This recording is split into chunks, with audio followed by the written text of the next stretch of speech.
ایوب نے اٹھ کر اپنا پیراہن چاک کیا اور سر مڈایا اور زمین پر گر کر سجدہ کیا۔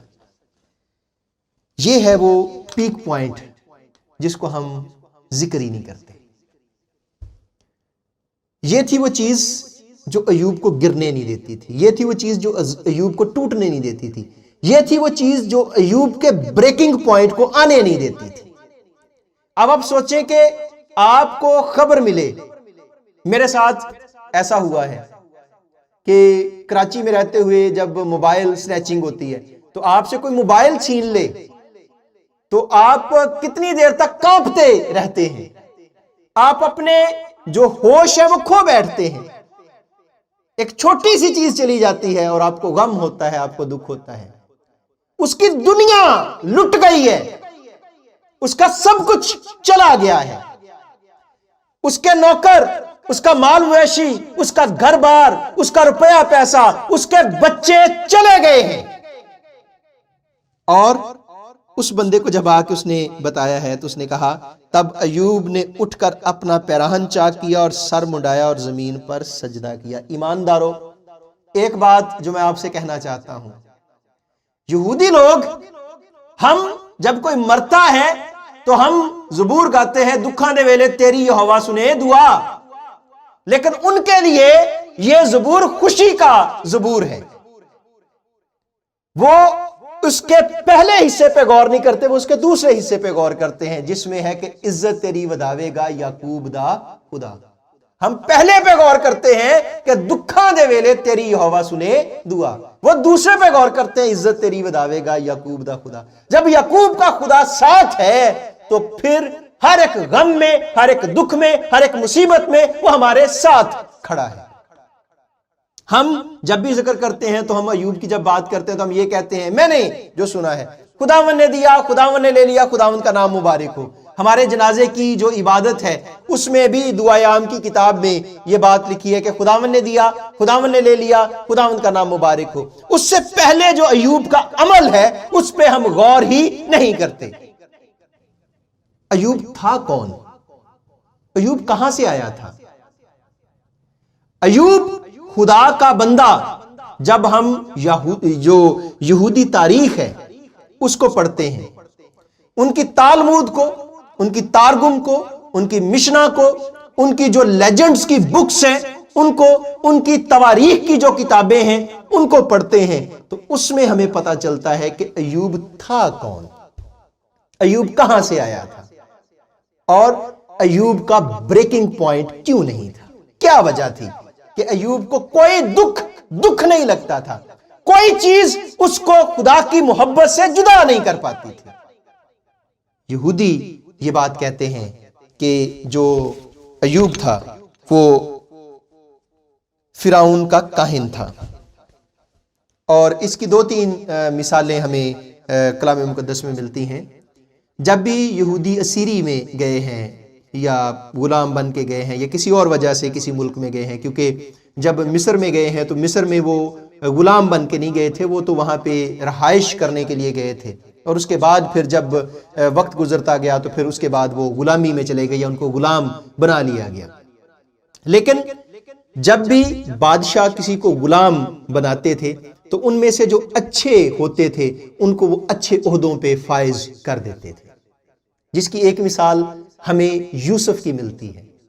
یوسف نے جو فرعون کے خوابوں کی تعبیر بتائی، وہ خواب جو اس نے دیکھے، اور جب اس نے خواب دیکھے کہ میں نے جو پولے دیکھے ہیں یا سٹے دیکھے ہیں اور کچھ مرجائے ہوئے ہیں، کچھ ہم اس کو جانتے ہیں اس کو، اس لیے میں اس پہ زیادہ ٹائم نہیں لگا رہا، اور میں نے جو گائے دیکھی ہیں کچھ کمزور ہیں، اور جو کمزور گائے انہوں نے طاقتوروں کو کھا لیا ہے، جو پوربی ہوا کے مارے ہوئے جو سٹے ہیں انہوں نے اچھے جو سٹے ہیں ان کو کھا لیا ہے۔ تو کسی کو اس کا جواب نہیں آیا، تو جو اس کا جو ساکی اور نانپز تھا وہ بھی آپ جانتے ہیں کہ جب ایک نے بھول گیا تھا اور ایک جو آزاد ہوا تھا، تو جب وہ پریشان ہو گیا ہے تو وہاں پہ اس نے کہا، ایک وہاں پہ جو عبری ہے یا عبرانی بندہ ہے تو وہ قید میں ہے، اس کو بلا، اس نے میرے خواب کی تعبیر بتائی تھی اور بالکل ویسے ہی ہوا تھا جیسے ہونا چاہیے تھا۔ تو اس کو بلایا گیا تو اس نے بتایا کہ 7 سال اچھی فصل ہوگی اور 7 سال اچھی فصل نہیں ہوگی اور کال پڑے گا. تو وہ ہوا اور فرعون نے یہ کہا کہ سوائے میرے تخت کے اور سوائے میری بیوی کے باقی سب تیرے اختیار میں جو تو نے کرنا ہے. اس لیے کہ وہ عقل مند تھا اور اس کو ایک سربراہی مل گئی. اس کے بعد دوسری جو مثال ہم دیکھتے ہیں وہ ہے دانییل کی، اور دانییل کو سربراہی ملی. اور اس کے بعد ہم ایوب کی مثال دیکھتے ہیں. یہودیوں کے مطابق جو ایوب تھا وہ فرعون کا کاہن تھا، اور فرعون کا کاہن تھا، اور یترو جو موسیٰ کا سسر ہے وہ بھی فرعون کا کاہن تھا. اور یہ وہ وقت تھا جب آخری جو فرعون ہے، کبھی میں فرعون پہ پیغام دوں گا تو میں ضرور آپ کو فرعون کے بارے میں ڈیٹیل سے بتاؤں گا کہ فرعون تھے کون، کہاں سے چلے، کیسے چلے، کیوں ان کو فرعون کہتے تھے، اور پھر وہ ایسے بادشاہ کیسے بنے اور ان کی تاریخ کیا تھی جو مصر کے فرعون ہیں. وہ جو آخری فرعون تھا اس کو کوڑ ہو گیا، اور جب کوڑ ہو گیا تو اس نے اپنے سارے جو وہاں پہ حکیم تھے یا جادوگر تھے یا عقل مند لوگ تھے ان کو بلایا، اور ان میں یترو کو بھی اور ایوب کو بھی بلایا، اور ایک ان میں مصری اس کا کاہن تھا. اور اس کو جب انہوں نے بلایا تو بلا کے انہوں نے کہا جی مجھے بتاؤ کہ میرا کوڑ کیسے جائے گا. اب یترو خاموش رہا، ایوب بھی خاموش تھا، لیکن جو مصری کاہن تھا، مصری جو ان کا اس کا جو کاہن تھا، یا اس کو آپ اس کا پجاری کہہ لیں یا کچھ بھی آپ کہہ لیں اس کو، اس نے کہا کہ اے بادشاہ، اگر تو اسرائیلیوں کے جو نوزائیدہ بچے ہیں ان کے خون میں نہائے تو تیرا کوڑ جاتا رہے گا. تو وہ فرعون کرتا کیا تھا؟ وہ فرعون سب سے ظالم فرعون تھا جس کے بارے میں ہم پڑھتے ہیں کہ وہ یوسف کو بھول گیا تھا، نیا فرعون اس کی جگہ پہ آ گیا تھا. اور اس فرعون کا جو تاریخ میں ہے کہ اس کا قد چھوٹا تھا، اور یہ اپنے ان ساری جو اس کی شارٹ کمنگز تھیں ان کی جو بھرپائی کرتا تھا، وہ بھرپائی کرتا تھا ان ساری چیزوں سے کہ وہ ظلم بہت کرتا تھا، وہ جبر بہت کرتا تھا. اور اس کے بارے میں تاریخ میں جب ہم پڑھتے ہیں کہ جب وہ گھوڑے پہ بیٹھتا تھا تو وہ نظر نہیں آتا تھا. تو اس نے ظلم کی وجہ سے اپنے آپ کو پرومیننٹ کیا تھا، یا اپنا ڈر لوگوں کے دلوں میں بٹھایا تھا. اور کلام مقدس میں ایک اس کے ظلم کی بات بائبل میں ہمیں ملتی ہے، اور وہ کیا ملتی ہے؟ وہ ملتی یہ ہے کہ اس نے اسرائیل کے لوگوں کو نہ ہی وہ بوسا دیا اور نہ ہی وہ چیزیں دی، ان کو دور سے لے کے آنا پڑتا تھا ان ساری چیزوں کو. اور اس نے کیا کہا کہ تم اگر یہ ساری چیزیں نہیں لاؤ گے تو میں تم سے ساری چیزیں اتنی ہی اینٹیں بنواؤں گا، تم نے یہ سارا کام کرنا ہے تاکہ یہ کہیں بھاگ نہ جائیں، میرے آگے بغاوت نہ کر دیں اور میرا ڈر اور خوف مانیں.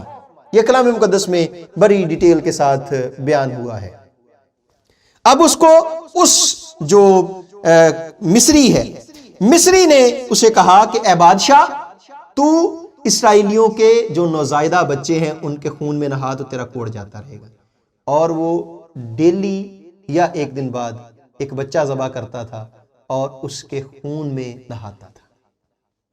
ہوا یہ کہ آپ سوچیں، یہ جو بات کہنا بڑا آسان ہے، سننا بڑا آسان ہے، لیکن جن پہ گزرتی ہے ان کے لیے بڑا مشکل ہوتا ہے. کسی بیماری یا وبا سے میں ہم گزرتے ہیں تو ہمارے لیے کتنا مشکل ہو جاتا ہے. یہ جب اس نے بات کی تو ایوب نے وہاں پہ ایک بات کی. ایوب نے اسے کہا، یہ ان کی بات ہے جو یہودی مانتے ہیں یا ان کی ہمیں تواریخ کی کتابوں میں ملتا ہے.